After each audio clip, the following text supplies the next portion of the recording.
The True You podcast is all about tapping into the resources of the true you.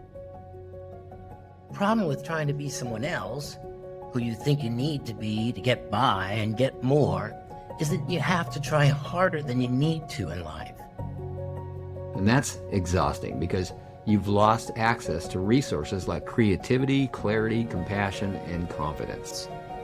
We recognize it seems odd to discover that you aren't being the true you, but there's an empowering homecoming that you can feel when you rest back into your authentic self, the true you.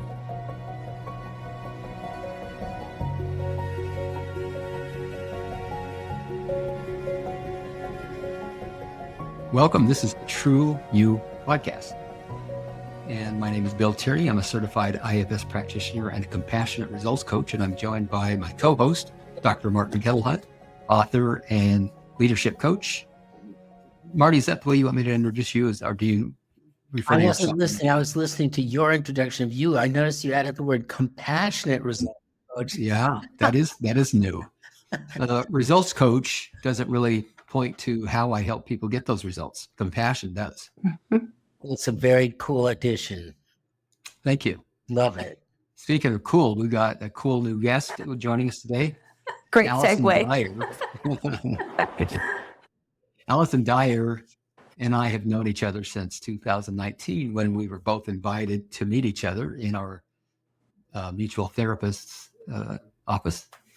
And the reason that she invited us to meet each other is because she knew we were both going to be traveling from Spokane, Washington, where we live. Allison lives about 40 minutes from me, and on the north side of Spokane, I'm living almost all the way to Idaho and Liberty Lake, Washington. We joined downtown Spokane to meet with Brenda, who introduced us to prepare us for what to expect in our level 1 IFS training. And it was great. It was great to meet you, Allison, in that setting, and fun, really, to have Brenda talk about it in the way she did with us and prepare us. And we began to travel from Spokane to Seattle together, and we went through our level 1 training again together, and then COVID hit, and we continued our level 1, but over Zoom. And ever since then, Allison and I, and also Rochelle Miller, a third person who also lives in Spokane, who's an IFS therapist, and went through that level 1 training. The three of us have stayed in connection, meeting either on Zoom or face-to-face every 1 or 2 weeks. In fact, we just got back from a retreat where we traveled to the Oregon coast for a little 3-day getaway. And now the timing's great. Allison's just fresh back from that, as I am. And Allison, welcome to the show. Thank you. I'm really excited to be here. This has been fun. I've been really taking notes when I think of something that's interesting. As we're going to explore later, I'm fascinated by the use of imagination in connecting with the divine or our soul, whatever language you want to use. So I'm going to refer to the introduction that you provided. Allison is a certified IFS practitioner. Her focus is on building relationships in our inner world so that we may have a positive impact on the outside world. She's exploring the idea of connecting with the wisdom of our soul and our humanity. She's someone who loves learning and going deep into the world of imagination. Yep. So just before we hit record, we were talking a little bit about what you'd like to talk about today, and you just mentioned it yourself. So why don't you get us started? And Marty and I both will meet you with our curiosity. Mostly we're here to listen, but we're going to probably ask you some questions so that we can wet our whistle on the curiosity Yeah. I was thinking about that right before we came on, trying to figure out how would I start a conversation on imagination and how that's actually shown up in my life. And I realized from a very young age as a child, I was very drawn to my inner world. I was kind of a loner. I experienced abuse, pretty severe abuse in the hands of babysitters when I was 7 and 8 years old. And I remember hiding a lot in my closet with my stuffed animals. And I still have 2 of those stuffed animals with me today. I have actually 3. I have a pink elephant that is a huge part of my internal world that I've created with my 8-year-old parts. And there's elephants and unicorns and fairies, and one of my 8-year-olds lives in a bird's nest up in the tree high above everything. She feels very safe there. And it occurred to me that that is such a through line for me, that I escaped or survived with my imagination intact. And part of that imagination for me included my understanding of the divine, which has morphed over time. When I was little, my parents didn't really go to church when I was younger, but I always had this conversation with God going on in my head. I would talk to him in the schoolyard or her and ask questions. And I was just obsessed with this idea that I couldn't say God's name in vain. So in my little kid mind, I would like whisper it inside and be like, oh, I'm so sorry. I'm so sorry. And I would just make myself laugh because I just didn't know, but I just felt that presence. And it was that got me through a lot. And then when I started going to church, I was about 13, I think. My brother went to church. I kind of followed him along, and my parents followed us later, which kind of was a disaster for me. But anyway, when I kind of found Jesus and kind of went in that whole Christian path, that actually probably in some ways caused more harm, because I really was introduced to this idea of sin and that I was bad. And that coincided with my belief that those, using IFS words, the exiles held the memory of the abuse. I didn't really remember it. I just knew something bad had happened to me, but I had a deep sense of shame. And that language of the church really reinforced that belief that I was bad and shameful. And so my imagination shifted a little bit in that I would started journaling, and I would journal what I thought of as the divine and still think that way. But the surprising thing for me was that there was so much love there, which was not what I was getting in church. So it was kind of this weird living in two worlds kind of. And I started. Okay, I gotta slow you down a little bit. There's a lot of stuff here that you're sharing with, and I got a ton of questions. But and I also want to give Marty an opportunity to jump in with any questions that you might have, Marty, as you've been listening along. Well, go ahead. You've got quite a bit there. I'm right here with you, but I hear you say you've got a couple of things you want to jump in on already. Yeah. So there was abuse. There was hiding in a closet with stuffed animals, and you began to talk about those animals that you still have, those stuffed animals. Mm-hmm. And then you made reference to you have an 8-year-old that lives in a tree. Uh-huh. So for our listeners who are not especially tuned to the internal family systems model, Mm-hmm. I want them to understand that you don't actually have an 8-year-old living in a tree. No. Yeah. Yeah, you're right. That's a good thing to bring up. Yes.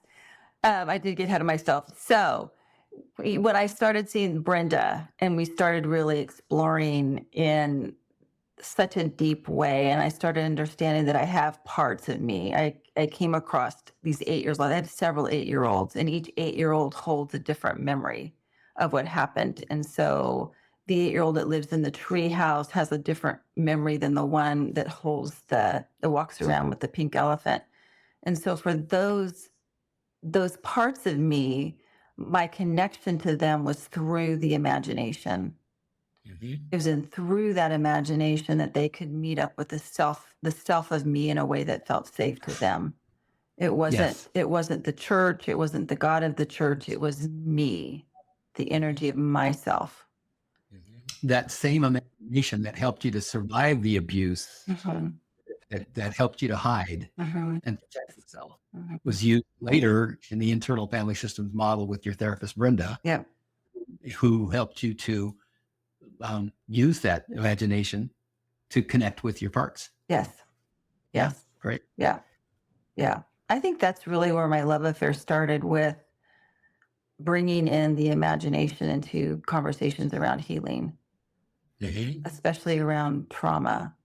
Because I do think that's where we connect with our exiles that often live in our subconscious, is through our imagination. It's through that imagination that our parts are free to create a whole new place to live that's safe.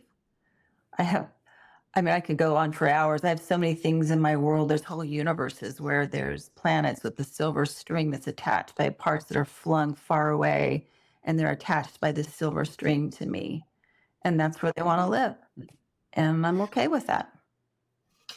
I love this. I mean, for one thing, it seems like then when we work on ourselves, that it's much more vivid.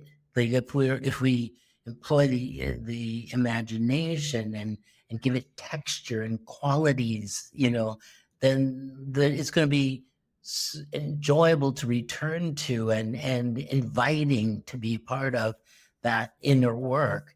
I think that's just brilliant. And Thanks. and I, oh, go ahead. You got more, Marty. Say it. Well,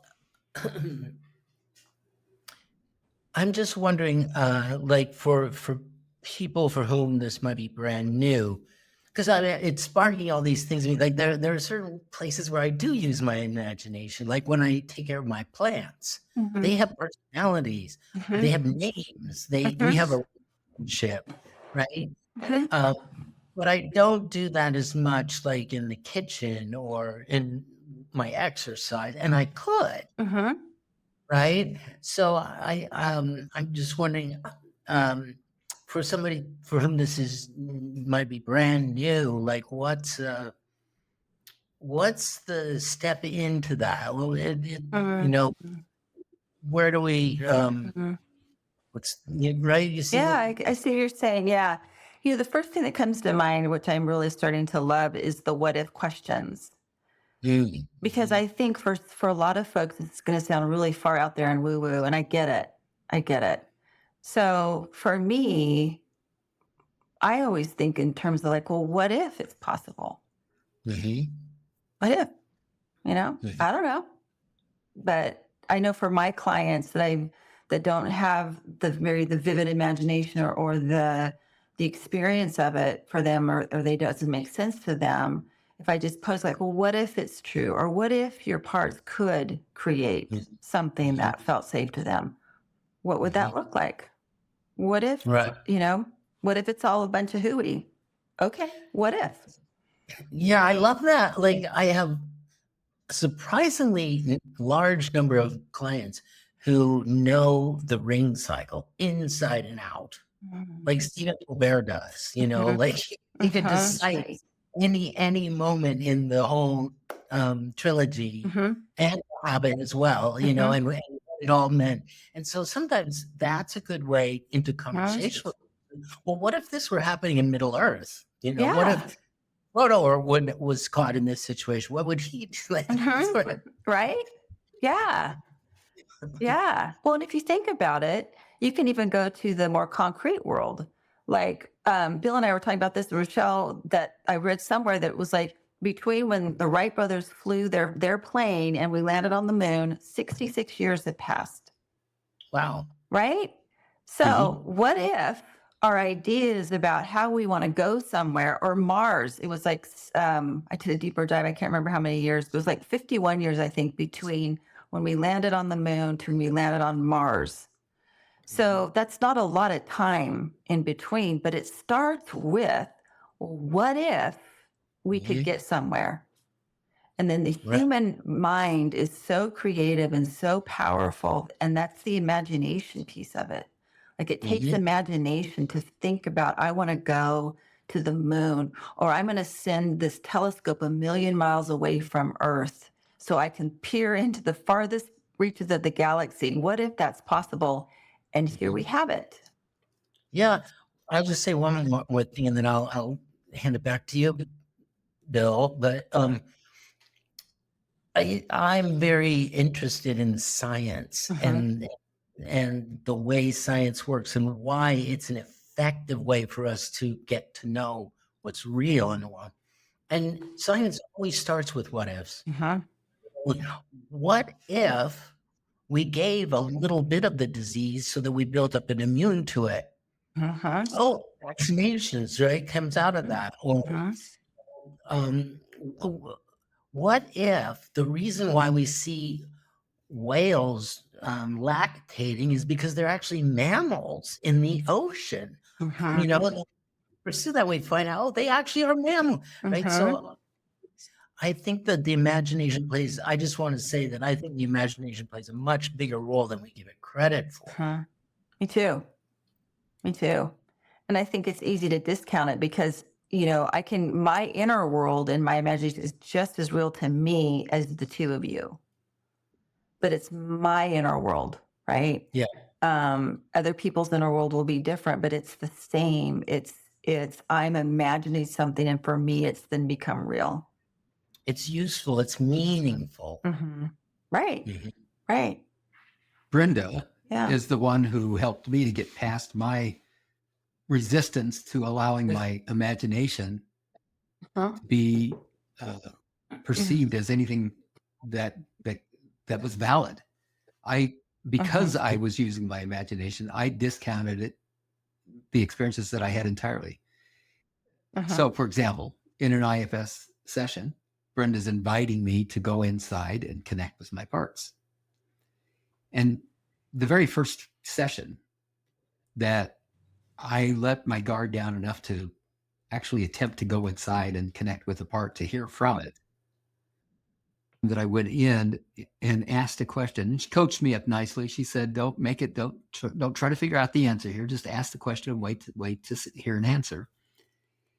And I had the thought after answering the question, because blah, blah, blah, whatever the question was, there was an answer. Well, it was because blah, blah, blah.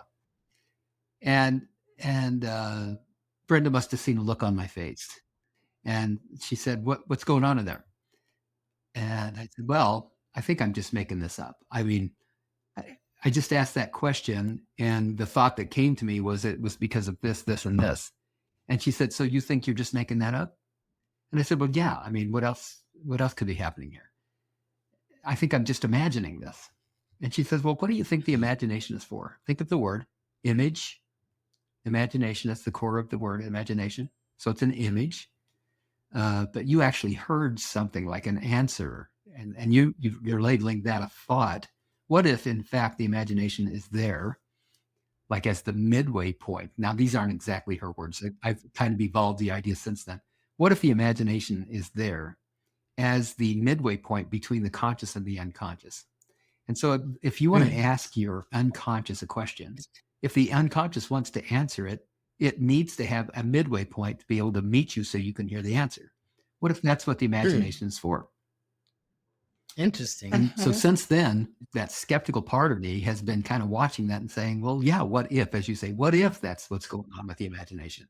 What if that's the place that I can go to ask questions and be heard and listen to hear the answers and have them heard? Yeah. The just a sort of nerdy side note. In Plato's system of epistemology knowledge, there are four parts, and the first one is eikasia in Greek, which means image making. Like, it's one of our basic ways that we know is through image making. Yes. So it's a crucial part of how we know anything. Right. So I want to get back to your history that you were sharing with us. You said that you felt God's presence, and that you and your brother went to church first, and your parents followed you there. So there's a whole lot that I want to invite you to unpack there if you want to, but we don't have to get bogged down there if you don't want to. I'm just curious about it. How did you find your way to church without your parents? Well, they would drop us off. Like, we would go to youth group. That was Chris's friend went through there. So Chris got there when I was old enough. I tagged along. And so we were dropped off. The only reason my parents went was because my mom was worried about what the people at church would say about her if she just dropped her children off. So her key into church was more about what it would look like. She didn't want people to know that life at home was hellish. So we were going to go to church together now. And, and that's how they kind of got into it. And then, Interesting. yeah. So they got involved. My mom eventually got into the more Pentecostal movement, and my dad went to church. He was kind of one of the leaders. And my parents, I don't remember how they found out exactly, but I had this ability, like I said, I would write things down that felt like it was like a channel from the divine. And I could see things, like I would see angel around my bed. I could see what I thought was Jesus. So I had all these abilities that were just normal to me. Well, my parents found out. And so we started this weekly Bible study. And it was my job to channel messages from Jesus. So I was asked regularly, well, do you see him? What's he saying? What does he want us to know? And I became the little family priestess, which Really? totally, it was bizarre, which totally took something that was private and special for me. And I ended up just shoving it down. And also during that time, my brother was heavily into drinking and drugs and was not doing well at all. And the family that was trying to help him, their son was one of the youth leaders. And so he kind of took me under his wing, and he would teach me to drive and, all these things. And then he comes over, I was like 17 at the time, and he was like, I think 23. And he knocks on the door, and I was talking to him. He says, well, he tells me, I know that you are in love with me. And so I will marry you when you're 18. I'm like, no, not in love with you. Don't want to get married. So I came in the house, told my mom, and she called his mom, called my mom, and said I'd ruined her son's life, and I was bad and I was awful. And so it devastated me on so many levels, because there were very few people in my world at the time that actually were taking an interest in me. Everybody was focused on Chris, and I was the perfect one. I was the one that was the good Christian. I was the one that could talk to God. I had all of these things and my role in the family was to be perfect and be everybody's caretaker. And so when somebody was showing me some interest, I thought, wow, somebody sees me. And then to have it be, well, no, actually, somehow anyway. So that was my first foray into abuse within the Christian church. I had 2 more experiences of that, but I don't want to get ahead of myself if you guys have questions around that. Please. No, I'm really engaged, of course, in listening. I was very curious about what you described as a shift in your experience of God when you were introduced to the Christian version of God and Jesus and sin. Yeah, like how old were you? What happened inside when that happened? It was kind of an interesting, because I remember we went to the Billy Graham movie. They took the youth group in, and I got up, I went down, I did the whole thing. And at the time it felt like, oh, now I'm going to get it. Now I have this in with God. And that part of it was really cool. And that felt very real. I remember telling my mom, and I remember her reaction was a good reaction, but it was almost like it was this intuitive hit of like, I've somehow been raised in her eyes, and it was uncomfortable. And I can't, that's all I can get from that experience. But it was like my first noticing of like, okay, there's a shift here, and I'm not quite sure what's happening. And that's why I kind of started being this like priestessy kind of person. And then the more I got into the church, and then I was having experiences of being abused, and it was the message of the sin. Like it became something that was innocent as a child, this ongoing conversation to the rules, to you're bad, to you have to now go and proselytize. So I would lead Bible studies in junior high. I was starting Bible studies up with my friends, and I became this little spiritual guru with my friends from junior high. And it was just this weird persona that I kind of stepped into that just, it reinforced that I was supposed to be perfect, that I had already got from my family.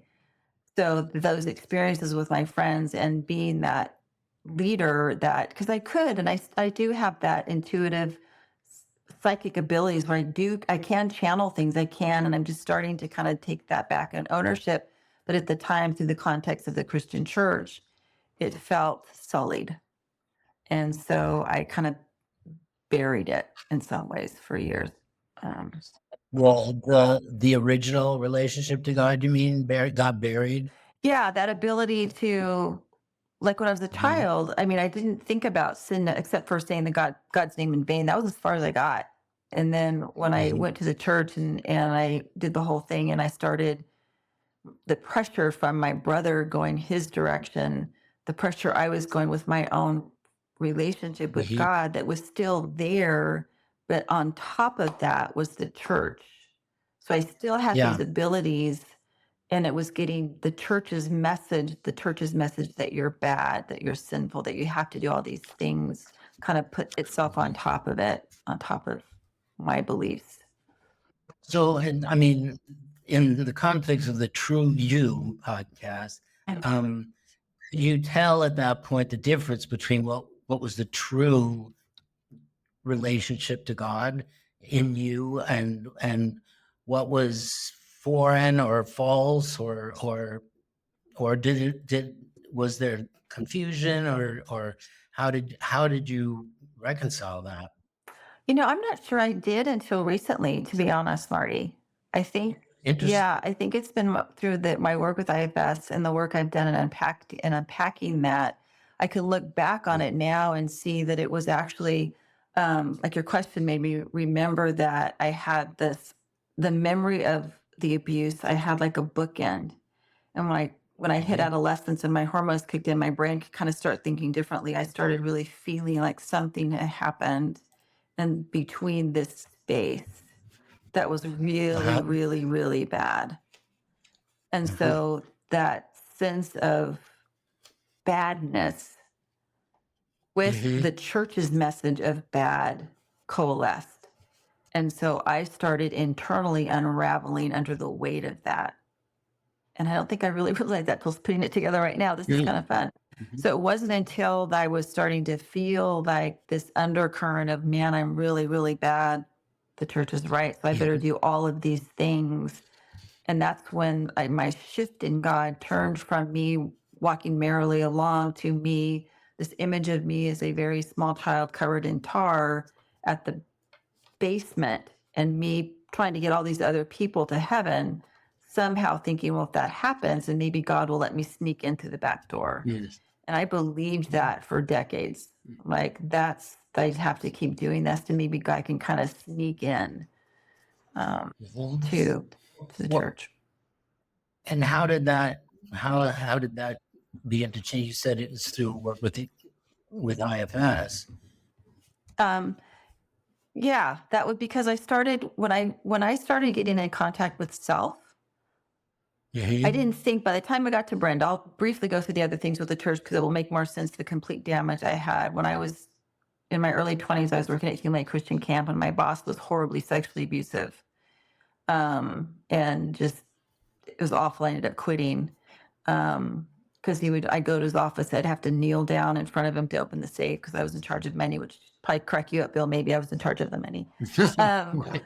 and doing bookkeeping. And he would look at me and he just completely would undress me and ask me what sin I'd gotten into that weekend. And I hadn't dated. I mean, I just was so afraid of boys and whatever. I just never really dated. And then I quit.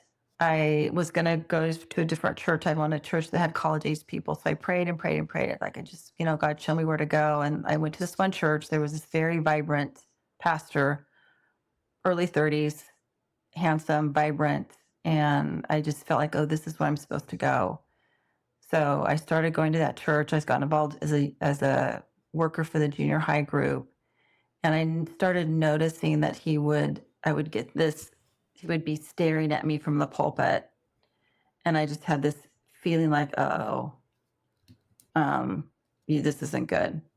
And then I Mhm. would go through the line and he'd just hold my hand. And it was just this like weird, And then he started asking me to lunch. I'm like, no, no, no, no, no, no. And finally I said, okay, I'll go to lunch. And that's when that started with, I'm drawn to you. My marriage sucks. I want to be your friend. And from there, it progressed to a sexual relationship. And then it was like, well, if you say anything, then the thousands of people that are going to know Jesus because of my ministry aren't going to. He has written a couple of best-selling books. He was on the verge of going international. And so he was a big deal in the church. And, there's secrecy. Well, I finally, my mom asked me because I was suicidal, and she finally said, what is going on? I told her, well, she hooked me up with another Presbyterian pastor who knew him. And he told me, oh, I think his wife is crap. I think the two of you belong together, but you need to put the relationship right before God so that God can bring the two of you together. So, when the pastor I was involved with found out that I talked about it, well, he moved to a different city. He got out of Fresno. And then, I don't know, I was in my I was 30, I just had my second kid. And all of a sudden that inner voice in my head said, you need to go to the church. You need to turn him in. I figured he had replaced me, like he found somebody else. So I went, I reported it. I was with a therapist at the time who told me, I think I can help you. I could get you somebody that might support you in this. That's all I could say. Well, come to find out, there was at least 20 of us. And my therapist was counseling 5 of us who was involved with Ron. Ron would send the women to Tom to get help. It's bizarre. So anyway, I came forward, one of the proudest moments of my life. I blew the whistle. He got kicked out of the church. It all came out. It was in the papers. It was a couple of people have written books about it. So, that was very empowering, but it totally messed up my relationship with God. And that was the final lid on it. And I just shut it all down in some ways I shut it all down for decades, but there was that little girl part in me that kept the ongoing conversation with God. Mm-hmm. Oh, well, thank God. Right. So bringing it back to IFS, that's what helped me. That part of me was able to, when I finally realized, oh, I do have this self-energy. I've learned that from Brenda. I could see it in her. And when I finally felt it inside, that was like a game changer. It's like, God, I'm home. That part of me that had been buried for years was like, oh, there you are. There you are. She cried. So beautiful. I just want to interrupt for a second to say that, I'm in a 12-step program called ACA, Adults, Children of Alcoholics and Dysfunctional Families. And we just did a new workbook called the Loving Parent Guidebook. So you work with the loving parent within. And one of the things that I've found in doing this work is that child, the child within is like the connection to the divine. Yes. Yeah. Right? And so it doesn't surprise me that little girl inside was the one that was always all along, and that brought me back to the truth.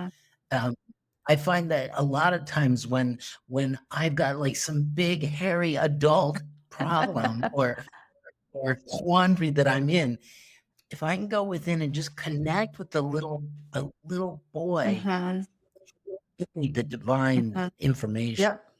Yeah, right. That imagination. Those kids have an imagination that doesn't quit. I have a 4-year-old granddaughter, almost 4-year-old. Man, my little girl loves to hang out together because we just can imagine anything and everything is possible. The sky's the limit. Yeah, beautiful. By the way, I'm putting a link in show notes for the Loving Parent Guidebook, which can be purchased right on the adultchildren.org site or through Amazon. The link I'll put in there has very, very useful book. Amazing. Yeah, sounds like it. I'm ordering one for myself right now. So I just want to take a moment to acknowledge the all that you've been through. My goodness. and that you're here to talk about it openly and freely, and having been transformed for the better by it. But my gosh, I'm so sorry, I want to say, for all that you had to go through with the, the church. Yeah, So I'm not sorry, but thank you.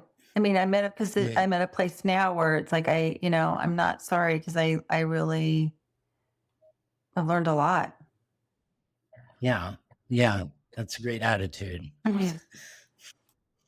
And so I'm curious, when you're working with your clients, what do you find that is the hardest part for them, most challenging part for them about using their imagination? Like, is there some insight that we can pass on to our listeners about how to do that? Going back to the what if question, I find that to be incredibly helpful. And, Mhm.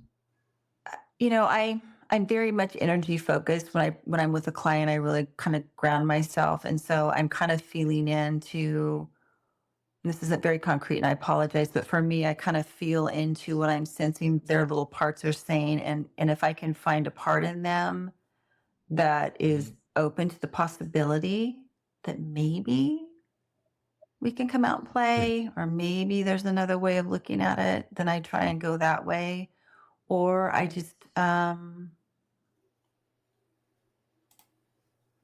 went blank. Right. So on the what ifs, how do I know what to ask? What if? Like, where do I start with the what if? What if this isn't really a problem? Or what if? How do I? I like when you use it. I get it. But for our listeners, how do we, like, what if what? How do I know when to use that? Are you in a profession that helps people discover, cultivate, and express their true selves? Are you a coach, a therapist, a spiritual leader, a health professional, scientist, writer, speaker, or other specialist that recognizes the power and value of authenticity?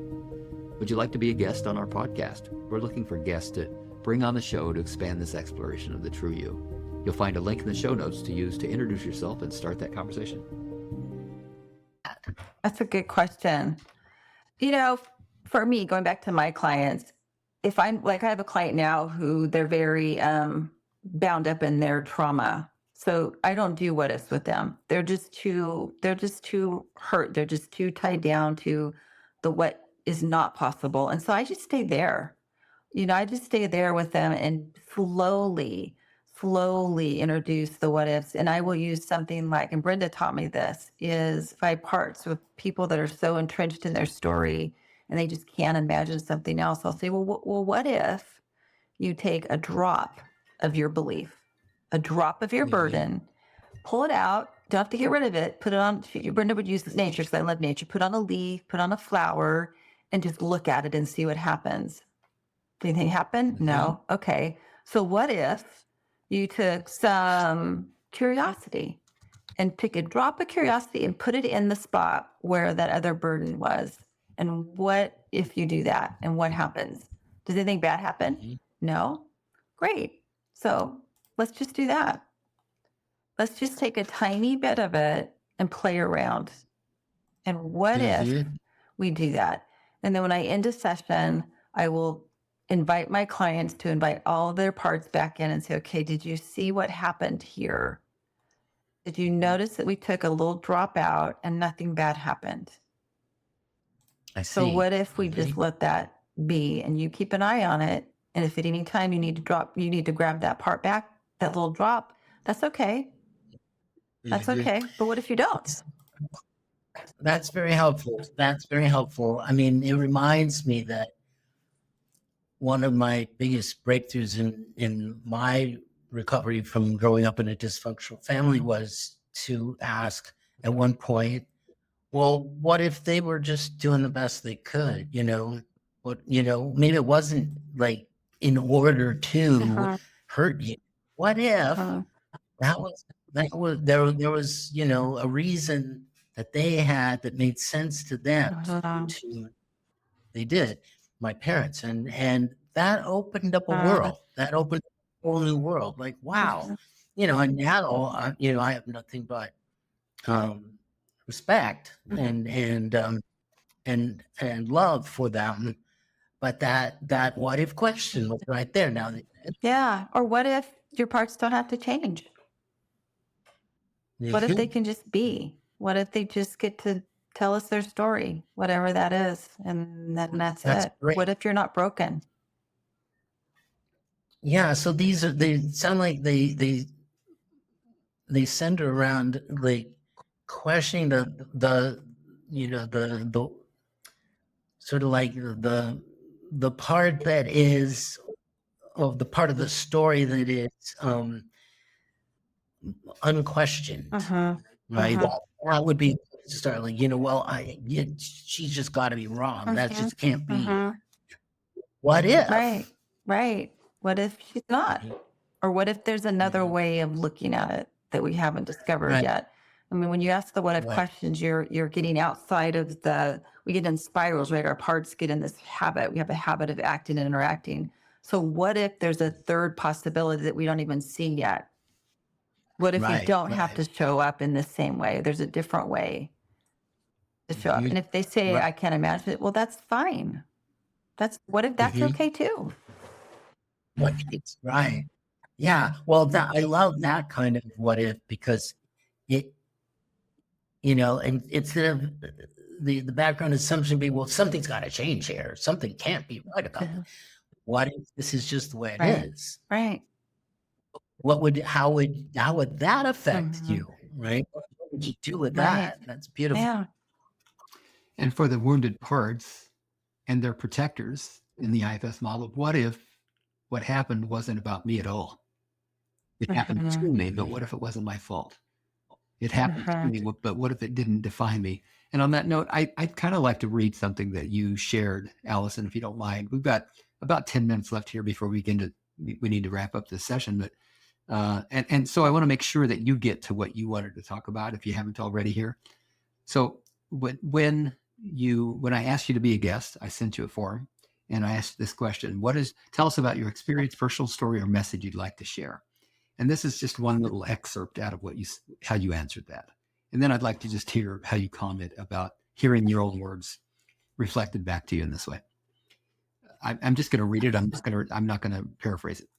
When I was in my late 40s, you said, when I realized that every decade of my life had at least one major explosion, sometimes more than one, which left me standing, not lying down, but standing in the rubble that was once my life. My through line has been my dogged determination to not lose sight of what I thought of as God, which has changed a lot over time, and to not let my experiences define me. IFS has taught me that it was my burdened parts that were doing the rebuilding.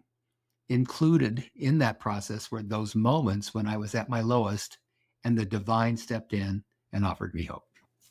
Mhm. Mm. Yeah. How's that for you to hear your own words read to you? It's amazing, actually. I'd forgotten I wrote that. But it's 100% the truth. Like Mhm. my through line has always been God. Yeah, because my 40s was my husband and I were in a car accident. We had just moved here, and my nephew had died by suicide. We hadn't been here 2 weeks, and that totally blew up my world. And then we were in a car accident where I ended up having 5 surgeries on my right hip, hip replacement revisions, and a surgery on my arm, my right arm, and that's actually what brought me into Brenda. And that was the that was probably the last blow up that I had. And when IFS found me and I reconnected with my understanding of the divine, which is my own internal self energy, those parts of me that were working hard to rebuild got a chance to tell their story of how they rebuilt my life for me, how they helped me out, and how connected, they still remained, even though I didn't know it, to their own idea of the divine, because our parts are also have the divine in them. And so those parts of me got me through. And then when I found, or I came back home to myself, is when they were able to finally just let go and I could heal from not only the trauma of the surgeries, because I had a lot of growing pain, which was highly triggering for sexual abuse, my sexual abuse parts and my body. It was extremely painful work that I did with Brenda, extremely painful, but it brought me home. And I used my imagination got to really play a huge role in that, which is where I start as a child. So I feel like I've come full circle, where I started with that innate knowing of the divine and that creative draw. I've always been told that is my North Star. Even when I was pissed off at God, still that was my through line. Interesting. Uh-huh. Wow. And who knew it was Well, within me? But it is. How would you characterize the relationship between the true you, as in the name of our podcast, the divine, and self, as in internal family systems? Mhm. I think self and internal family system and the true self are one and the same. I think self energy Okay. is that divine spark. I think we are manifestations of divine. We are co-creators of our own reality. And I think you learn that with IFS because our parts also are not separate from self or source. They have that in them as well. And so that's why I like the internal work reflects on the outside work, because when my internal world is solid, when my parts aren't burdened so much, and my reconnection with my divine self is the one leading my life, is when the creativity and the imagination come full circle and are powerful agents of change. And so if I show up in the world that way, I'm bringing that outside. And so when we have people that are running the world that are so burdened, which we see today, their internal pain is reflected outside in their decisions and how they're running their life. IFS, I think, is so powerful. And one of the reasons I love it so much, and when Bill and I do a parts or practice group, one of the reasons we do it, I'm going to speak for you, Bill, because I know this is true for you, I think, is that we know the power of IFS to change the outside world when it changes the inside world. So what I do, my growth has a major impact on what I bring out in the world because my energy is vastly different than it was prior. Absolutely. Absolutely. It sounds like if we have listeners who are searching for God, or wondering about what a relationship to the divine would be like, IFS might be a way in. Yeah. To work with your parts, since they are sourced by the divine. Yeah, for sure. Because I'm not a part of religion at all. I think God, I don't even like the word God. I think it's loaded with trauma and injury. Personally, I mean, if other people find that word helpful, that's totally fine. I don't think it matters what we call source, creator. I don't think it matters myself. Yeah. Awesome. Allison, few minutes before we need to wrap up, are you taking clients? And if so, what clients are you working with? Who do you help? I have a few spots that are open that I can take. I like clients that have an interest in exploring their own internal world and their divine identity and the soul. Very interested in incorporating soul work into healing. Very much interested in helping people come home to themselves. You are a certified IFS practitioner. You deliberately do not call yourself a coach. You don't see yourself as a coach. You see yourself as a practitioner. You're also not a licensed therapist. Right. Tell me about that identification as a practitioner. How do you see that? As a practitioner of the IFS model, you help your clients in what way? I guess what I'm asking is, how do you help them? The IFS model, I mean, that's my primary focus. I I have a hard time with the word coach. And you and I have talked about this before because I haven't done any official coach training. Mm-hmm. So, I don't feel like I'm in my integrity if I say I'm a coach when I haven't done any training in that, Mm-hmm. in that arena. But in truth, I think what I do is more coach-like. It's not therapy. I don't do therapy. I don't take clients who need therapy. I'm not a therapist. So in that regard, I'm probably more like a life coach, spiritual coach. Mm-hmm. Yeah. I just have a hard time with my own integrity saying I'm a coach. And Well, I know we've gone round and round, but I just can't do it. And we don't have to go round and round anymore, but I do see you more as a coach. Yes. Just because what I see is distinguishing the difference between a therapist and a coach, besides that license, is that a coach is going to help someone to achieve or accomplish or arrive somewhere that they're having trouble arriving at on one. You're trying to help people arrive at a connection and an identification with their divine source. Am I right? Right. Yeah. Yes. And I think that you do that very, very well. Would you talk just a little bit about parts work practice, your experience with it and what people can find there? And I'll put some show note links in so that people can find us there. God, I could spend a long time on IFS. I love it so much. IFS normalizes the multiplicity of our minds. When I was first having my memories of abuse, and because I had suppressed so many of them, I felt like I had DID or dissociative identity disorder, and that was a bad thing. And the fact that I had all these different points of view and these different conversations going on in my head all the time, and it was just crazy making when you throw in I was going to say a bad word, a ton of trauma, and my whole system was just fractured.